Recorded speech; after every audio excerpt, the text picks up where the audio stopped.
This is a message from your guides reading for Heart's Prayer.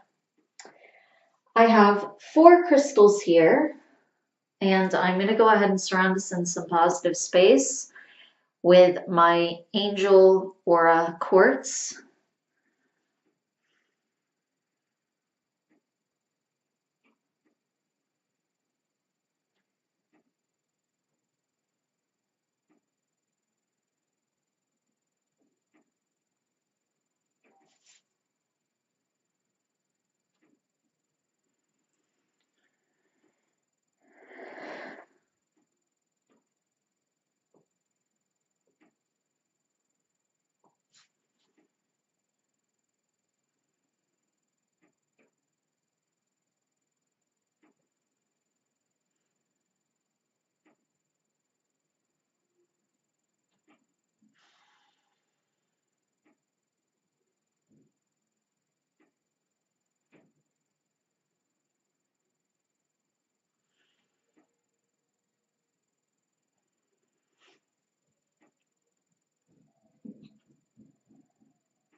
Okay, so Angel Aura Quartz is a throat chakra stone and it works with angelic energies, and it mostly has to do with healing energies, and it more has to do with healing the throat chakra actually. And then I have my sodalite, which is also a throat chakra stone and a third eye stone. And this one is more about expressing your authentic self and speaking your truth. It helps with communication and different regular kind of throat chakra stuff. So this healing the throat chakra, that's pretty specific to that stone. You don't normally have that with a throat chakra stone. And then I have my turquoise here, which is also another throat chakra stone. And so I grabbed these 3 and then I kind of realized they're all throat chakra stones. And then I had some music playing, and it was actually this time the meditation music that I was playing was all 7 chakras, but it goes like to each one individually. And obviously I had to turn off the music before I went into the reading, and it was playing the throat chakra portion of the meditation music. So then I have obviously not a throat chakra stone here. This is kind of an all-purpose general stone. So this is my clear quartz. And this does tend to have to do with calling on angelic energies, though. It can also be other higher energies. It can be fairies. It can be extraterrestrials. A lot of times it is angelic. And then it also has a lot to do with clearing, purification. It can have to do with healing as well. And like I said, just a lot of various different things. It's definitely all purpose. And so I have this same guide coming up as I had last time. As all of a sudden, when I was surrounding you in protective space, I had this kind of horse with the wings coming up, the white horse, and it's also coming in with a horn this time. So coming in like a Pegasus slash unicorn as well, which I don't think it was coming in that way last time, but I don't 100% remember, so maybe I'm wrong about that.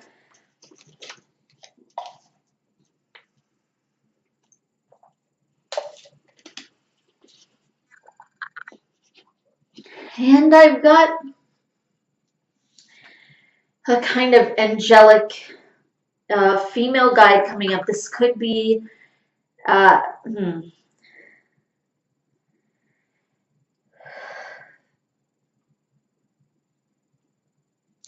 So this is a guide that I picked up on a long time ago, I think, or one of them, because she's feeling kind of Pleiadian and also angelic.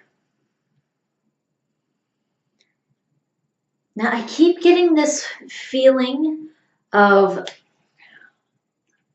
this is a kind of romantic feeling, but there's almost a feeling to be kind of almost like cautious.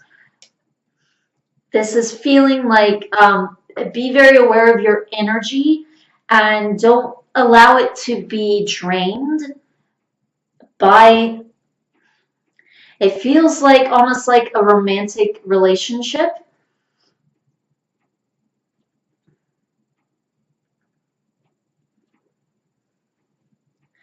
and not to allow your energies to be drained by this person.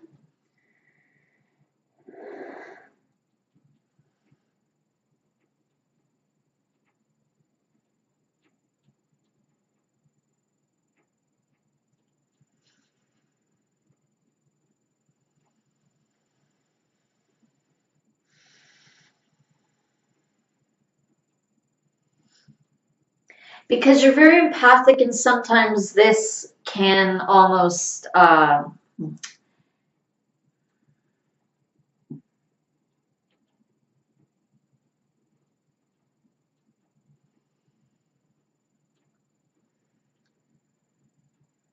it's like physically your, when you have your immune system, it almost feels like you can almost be drained even in a physical way, um, where you're almost not as capable physically at fighting off a disease or a parasite or an illness, or even healing and repairing something.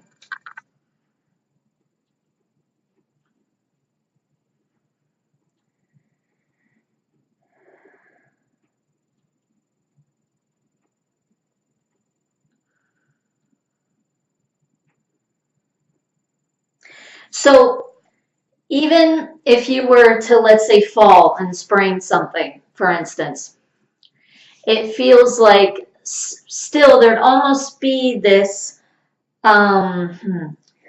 almost vitality or energy that you would need to support your body's healing itself and to create that or manifest that.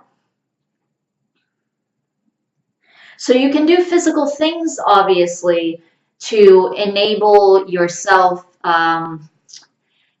to have more energy, to kind of build your immune system, to enable you to fight things off more, but also to repair things. But at the same time, it still feels like you have to be cautious of your energy field and almost block certain energies that could come toward it that could drain you.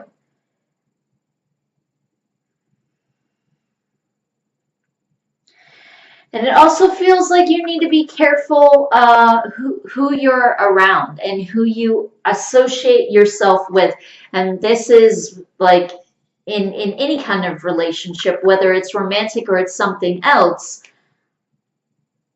you don't want people to take advantage of your energy, because it feels like you tend to be kind of free flowing energetically, and you don't always realize if you're being drained, or like if you, okay, it's like when you're around people, you can kind of have a wall of like protective space around you, and that's a good thing. But sometimes empaths can almost subconsciously feel like they want to let that down. Um, almost like almost like letting your guard down is a good thing, or like they don't want to have a kind of barrier or wall in between them and someone else. But this is the good kind of barrier. So it's really not a good idea to allow this wall to come down, no matter who it's with, no matter who you're around or what you think of them or how you feel about them. It is better. It's better to close off in this way.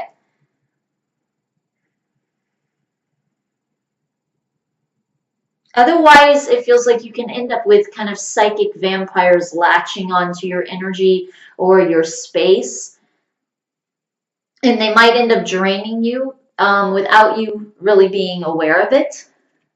And sometimes they're not aware of it either. They're not necessarily aware that they're doing that either.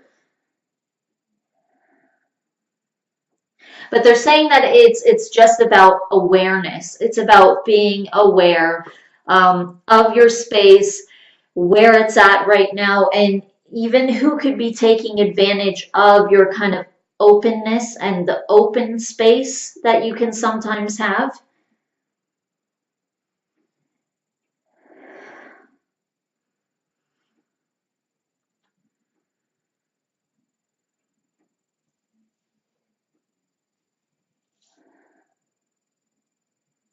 Okay, so that is all that your guides have to say for this reading. So thank you very much for allowing me to do another reading for you. I truly hope, as always, that it benefits you. Namaste.